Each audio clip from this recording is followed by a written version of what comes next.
911 was that emergency. Yes, ma'am, it's an emergency. I'm on drive. I just had a male jump on my vehicle and break my windshield. I just shot him. You just shot, sir? You said you shot him? Yes, he jumped on my car. I understand what you're saying. I'm just trying to get our help to you, okay? What's your name? Yes, I'm a lieutenant with the Cumberland County Sheriff's Office. Okay.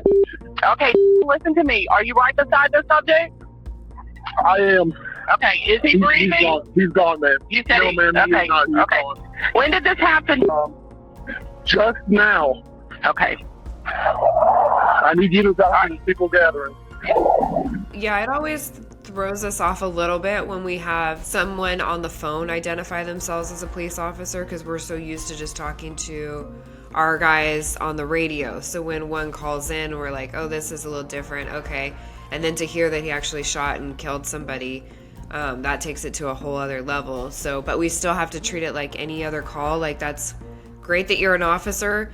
So we know to tell the other units, like, hey, he's an officer, so obviously he has a gun, he shot somebody, but they still have to treat it like anything else. You know, it doesn't necessarily mean it's one way or the other. It's just, this is still a person calling for help, and we still have to investigate it like anything else. So we're going to ask him the same questions. I'm sure he's still in a little bit of shock also. So sometimes it's difficult getting information from the officers, even though they know what to give because they deal with it all the time. But when it turns and it's them that's the victim, it changes up sometimes. So the questioning still remains the same, and we still ask what we need to ask until the units get there. Okay, all right, listen to me. What kind of vehicle are you in? I am in a red Ford F-150. He has shattered my windshield. Okay, I understand. What kind of vehicle was he in? Just keep moving, ma'am. I'm the deputy sheriff. Come here. He jumped on my vehicle. I just had to shoot him. Okay, can you tell me what happened? I was driving down the road, and he came flying across Bingham Drive running, and then I stopped so I wouldn't hit him, and he jumped on my car and started screaming, pulled my windshield wipers off, and started beating my windshield and broke my windshield. I had my wife and my daughter in my vehicle. Okay. Did he have any weapons, sir? No, he just tore my wipers off and started beating the door. Okay. He busted my windshield. I don't know, ma'am. All right. Take deep breaths for me, okay? How many people are surrounding you? You what now, ma'am? How many people are out there around you? There's tons of cars and people gathering around. Yeah, so when we hear that people are gathering, most of the time it's just people observing what's going on. They want to be, nosy, or some want to be helpful. So we do want to know how many people are starting to gathering. It seems like it's in an intersection or some type, a busy highway or something, because he said there's a lot of cars out here too. So that to me anyways, we would send additional units, because they're going to have to help with crowd control. They're going to have to help with the traffic control and everything else, so that they can keep all that moving and still investigate the scene. Especially if this man passed away, they're going to have to corner off that whole area, because now it's going to be a homicide, and they have to investigate everything, and they have to make sure the crime scene doesn't get contaminated. So, and then if the crowd ends up being argumentative or wanting to fight or something like that, then that's another case that obviously we're gonna have to send more officers to diffuse the situation. Okay. Need a light pulse right now. Need EMS here now. Okay, they are en route, okay? Where was he shot? I have a trauma nurse out here. Okay, I understand. Can somebody tell me where he was shot? Do you find the holes, ma'am? No. I'm seeing blood on his side, ma'am. Put it a shot or something. Okay. Is she getting a clean, dry cloth? Call Papa Nat. Here's the towel. Where did you shoot him, sir? Yes, ma'am. Okay. All right. Just focus on me for a minute, okay? Does somebody have a clean, dry cloth? Ma'am, say again? Okay. Does anybody have a clean, dry cloth? Yes, we are plugging the holes now. Okay. So it seems like this dispatcher is okay to do medical and police. So that's why she's telling him to get a towel and put pressure. I don't have that capability of telling a gunshot victim or, someone to put, towels on a gunshot victim or whatever else. Because I don't have that training. So if I told them to do something wrong and it ends up injuring the victim or, making the wounds worse, that kind of thing, then I'd be held liable. So for me, I would transfer to fire and I would stay on the line.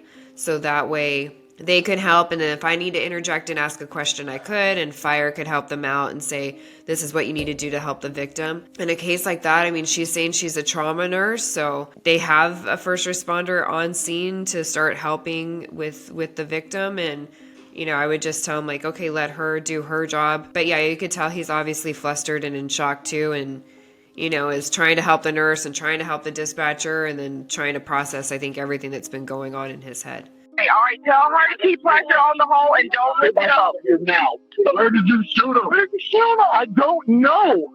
He was on the front of my vehicle. He jumped in my car. Where's the entry point? I do not know. Okay, all right, don't engage with him. Just talk to me, okay? Okay, I'm trying to protect my daughter. My wife is I understand. They're hostile right now. I understand they're hostile, but you just talk to me, okay? We have units. Let me know when they're out with you, okay? I hear y'all. Okay. SPD's here now. Okay, are they right there beside you? What now, ma'am? Okay, are they right there beside you? They're pulling up now. Okay, you stay on the line with me until they get right beside you, okay? Okay. All right, just talk to me and don't engage with the people, okay? I'm trying. I'm just trying to get my family. I understand. Nobody else is hurt, correct? No, nobody else is hurt. Okay, all right. Okay, can I talk to the officers now? Yes, talk to the officers, sir. Okay, all right. All right, bye-bye.